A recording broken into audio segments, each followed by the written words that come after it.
vs. Ferrari is a biographical sports movie starring Christian Bale and Matt Damon, directed by James Mangold. Or is it Mangold or Mangold? He was the guy who directed Logan. So in this movie, you have the company of Ford, and they're trying to bring in new customers to them, and they need to make their cars a little bit more, shiny and new, and, well, not really shiny and new, but they need their cars to be more, flashy and, exciting. So one idea that they had is trying to partner up with Ferrari. What Ferrari is known for is winning the Le Mans, which is this huge race. They've won it for the last 4 years in a row. They're also bankrupt right now, so the idea that Ford has, all right, if we partner up with them, we can make a lot of money. Unfortunately, though, when they try to do business with Enzo Ferrari himself, he basically goes tell them to, suck their moms, and now they're like, all right, well, because of that, as a fuck you to Ferrari, we're gonna beat them at Le Mans with one of our cars. So they bring in Carroll Shelby, played by Matt Damon, who's the only American to have won the Le Mans way back in the day. He's now an automobile technician. He owns an auto body shop, an auto body company, I should say. And they also bring in Ken Miles, played by Christian Bale, who's a great race car driver, kind of a tough guy, doesn't really take shit from anyone,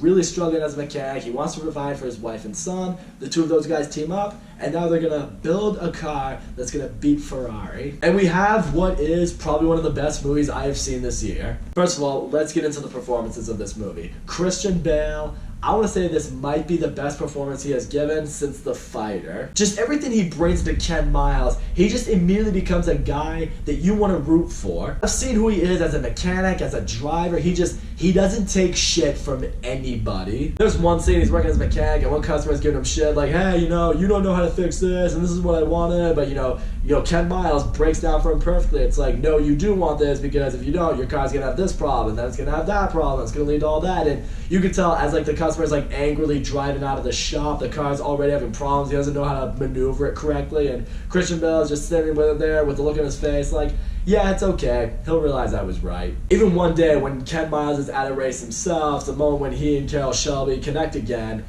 Ken Miles is getting shit from one of the judges because his car doesn't have one of the rules that's qualified for him to race. So he throws a big scene over that he's really obnoxious about. It's things like that. You just immediately get behind him, seeing that he doesn't take shit. He's not just, this, goody two-shoes gonna follow the rules. He's his own guy, He plays by his rules. But he never does it in a way that makes him an asshole or anything like that. He has no time for bullshit. It's just, he's an everyday person. But what really draws you into Ken Miles is seeing the reason why he goes into this project with Matt Damon. It's not about, money and fame and glory or anything like that. He wants a good, stable job that's going to pay him well so he can provide for his wife and his son who just idolizes him. He wants to live out his dream of being a race car driver, and now he has that chance. Matt Damon as Carroll Shelby, he also does a great job here, because what I love seeing with Matt Damon in this movie is his portrayal of Carroll Shelby. He was someone who's to build a car isn't just building a car, that's not the whole key to winning this race. Because already it's the idea of Ford going up against Ferrari in a race and Ford beating Ferrari, which is insane because Ford is just not known for race cars. And at one point Shelby gives this big speech how it's more than just a car, the bond between man and machine is something that can make the car as fast as it can be, as great as it can be in a race. It's one of those big American speeches. I don't really know word for word what it was about, but it was basically along those lines, and you're just immediately yeah, Carroll Shelby, America.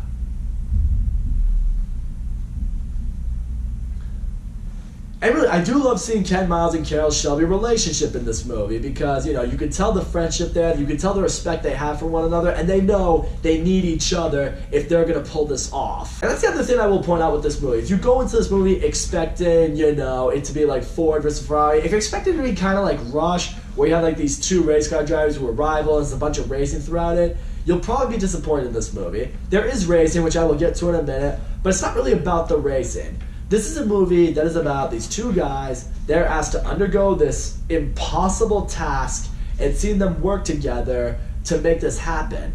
And that's where this movie really shines. Because you really do see just how much they both know about cars that really draws you into the movie. There's one scene, they're testing out one of the vehicles that they're trying to make to go up against Ferrari. They're driving to this airport, and Christian Bale brings up how it's the thing, it's fast, but it can't make the tight speeds, it can't make the tight corners, you know, it can't make those really difficult turns that we'll have to make in a race like this. He's like, this isn't NASCAR, we're just going in a circle for 4.5 hours. This is a legit racetrack. As a result, the car needs to be able to maneuver like that. It needs to be light so it can maintain that speed when you're taking a tight angle. It needs to maintain its acceleration. And I'm just like, yeah, okay, I like seeing this. I like seeing just what it takes to go into building a race car. And really, what I appreciate here is seeing Carroll Shelby's loyalty to Ken Miles, because the thing about Ken Miles is because he has the attitude that he has, because he is kind of a hothead.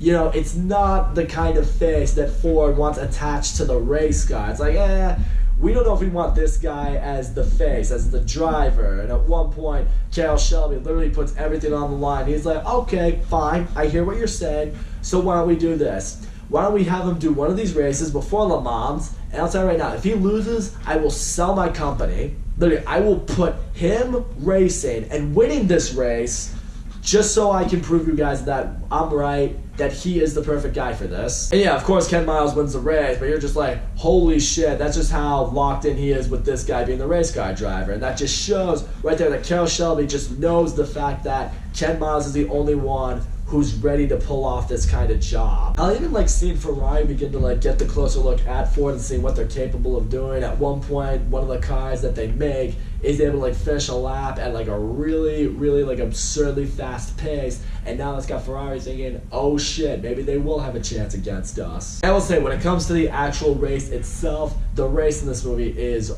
awesome. You know, the actual race in Le Mans, all you care about is the showdown between Ford and Ferrari, you know, Ken Miles versus whoever the guy is that's driving the Ferrari's car. But yeah, what makes the race even more intense is not just, you know, all the twists and turns and the speed and all that. It's just, during the race, so much goes wrong for Ford. At one point, Ken Miles has to pull the car in because the fucking door doesn't close. At one point, you know, the brakes give out, so he's got to go in for another pit stop. Just so much is going wrong. But again, what I appreciate seeing in this final race is kind of what Carroll Shelby alluded to earlier. It's like, we may not be like, you know, the most pretty car out there, but we're lighter, we're smarter, we're nastier, and you begin to see that as the race goes along. Like, you begin to see towards the end of the race that Ferrari's race car, whatever they're using, it's not working, it's not built for this kind of race, and soon enough, the engine just blows out, and then, you know, it's just Ken Miles and then a couple other Ford cars left in the race, so he leads them to the finish line, and Ford wins. Like, they did it, they beat Ferrari. And, you know, everyone in the movie is just like, hell fucking yes, we did it, we pulled off the impossible. Even Enzo Ferrari's like sitting up in his box, and he's just like, I can't believe what just happened. It's just a true underdog story, and that's what I love seeing. And towards the end of the movie, you kind of see what did go on with, you know, Ford and Shelby and Miles as, you know, the race wrapped up. You soon find out that Ken Miles unfortunately died in a horrible car accident as he was testing out another race car. Carroll Shelby, you know, continued his work in designing cars for Ford, and you also discover that Ford wound up winning, like, the next 3 consecutive Le Mans. So there you have it. Ford ended Ferrari's racing dynasty and became a dynasty of its own. Which, you know, every Eagles fan told me was going to happen with the Patriots after Super Bowl 52, but Pats have still been winning Super Bowls, and the Eagles suck again. That's still same for some of you Philly fans? So all in all, Ford vs. Ferrari, this movie was awesome. This is like one of those Oscar bait, not really, well, I guess it is technically Oscar bait. It's one of those Oscar bait movies that audiences will love too. Matt Damon and Christian Bale, they kill it in this movie. Christian Bale in particular, I really think is gonna be up for an Oscar. I wouldn't be surprised if it became a 2-horse race between him and Joaquin Phoenix for Best Actor this year at the Oscars. Both are deserving. Either of them could win it. It's going to be interesting. The movie's shot really well. I'm not really one who gets into the technical aspects, but really, the movie is just shot very well. Like, the cinematography during the racing scenes, just what they do on the racing tracks, the trials, everything like that. It's just, I'll say this right now, if you're trying to be a director, this is the kind of film you need to study. I love seeing this real underdog, true story of these 2 guys who are signed on to this company. Nobody believes in either of them, and they're able to pull off what was at time thought to literally be impossible. Something that wouldn't have been able to pull off for years and years to come. The story is great. I love the amount of heart that's in this movie. The racing scenes, when they actually do happen, are awesome. In the end, this is one of those movies with a true story that I look at and I'm like, I never knew about that story, but because of this movie, I now know about it. I'm very appreciative of that. So that's all I gotta say, guys. Thank you so much for watching my video. Don't forget to leave a comment, like, subscribe, and I'll see you all next time.